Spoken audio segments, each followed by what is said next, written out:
One of the many things I truly enjoy about life is the diversification of perceptive lenses on life. For example, go to an art gallery, see a painting on the wall. 15 people are surrounded by, that same painting. They're just staring at it, and ask each one of them, what does this painting mean to you? And you will get 15 distinct, separate, individual interpretations of what that painting means to the person. And that is the beauty of the diversification of each perceptive lens that everybody carries. Because after all, you know that thing called your opinion? It's actually your perception. It's your it's your look on, it's your vista, it's your outlook on life, your inward look on life, your point of view. It's an all-encompassing sight, vision, and how you perceive things to be.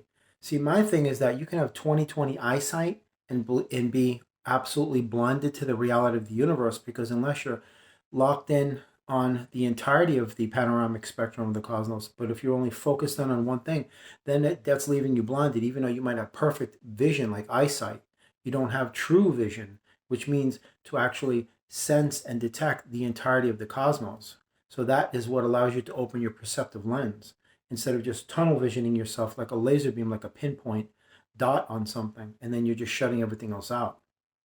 So that's what always really just blows my mind when I see people, like example, you can have the artist who painted the picture, just ask him or her, what did you mean when you painted? It's like, I just wanted to just paint a boat in a marina or whatever, just a field of flowers. And then, 20 people surround that painting, and they just like, they start staring at it and become emotional, really get intense and focus on it and everything. And then you ask each one of them, excuse me, can I just ask you for 1 minute? What does that painting mean to you? What is it saying to you? And then you'll just get this whole, it's just incredible. It's totally incredible how they're locked into something completely different. And that's what totally blows my mind. But again, you have to take all things into consideration that because everybody's perception is different, their opinion slash perception, one and the same, is going to be different. That's why you have to be careful when you ask people for advice or opinions or suggestions or ideas, because you're only going to get their point of view on life. They also might be bringing up their experiences of what they've been through to maybe warn you or give you a heads up or what to steer clear away from. But just be careful, because it is in the human's nature to always imprint their energy over anything that's being asked of them. They cannot not do it, if you know what I'm talking about.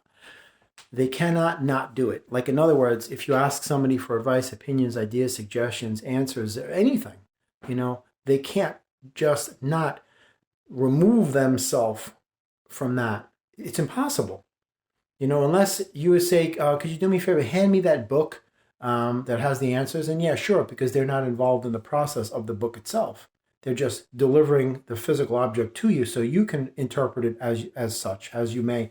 Because whatever you're going to put into it, you're going to get out of it. So that's exactly how it works.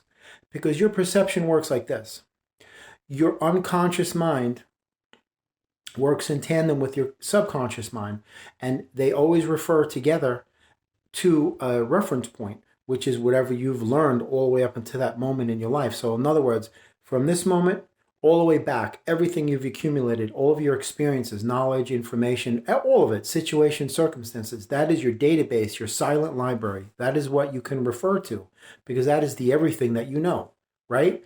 Okay, now you take that with the energy that's being transmitted unconsciously to the outside landscape. It's literally saturating it, like painting it.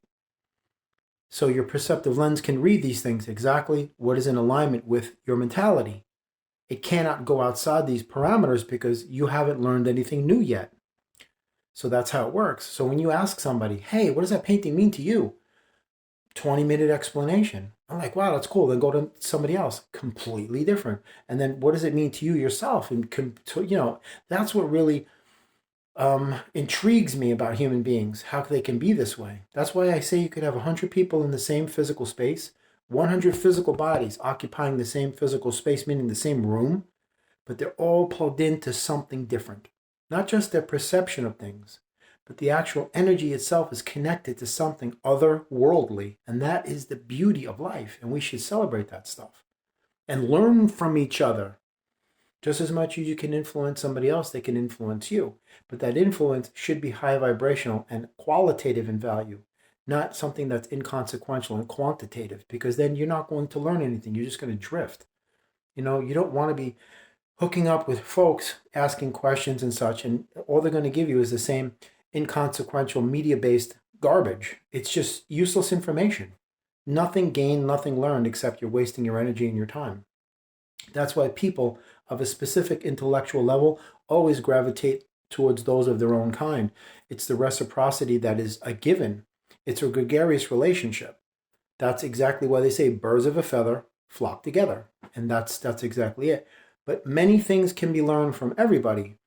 It's just that once you want to evolve and ascend and change and grow and rise, it's best not to stay on the lower levels because you've already learned those lessons. Anything longer than that, that's lingering. Like, in other words, if you make a mistake once and you learn from it, never be repeated again, it's a mistake. But if you do it once or twice or three times, then it's not a mistake. Then it becomes a pattern of behavior. So you have to recognize these things. So it's always good to learn from people. Just don't be so dependent on others for your ideas or suggestions or influences, answers, or whatever it is. Let it give you kind of like, how do I say, a kind of a like rough drawing sketch to refer to.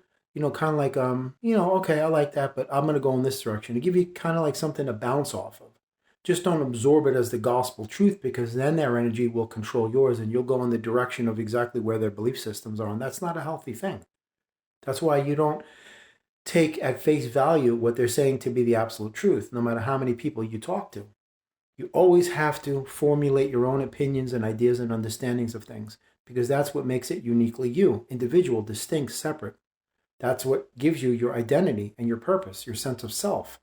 Because if you are a culmination of everybody else's opinions, then you're not yourself. You're just regurgitating what you've heard by retaining that information. That doesn't allow you to expand.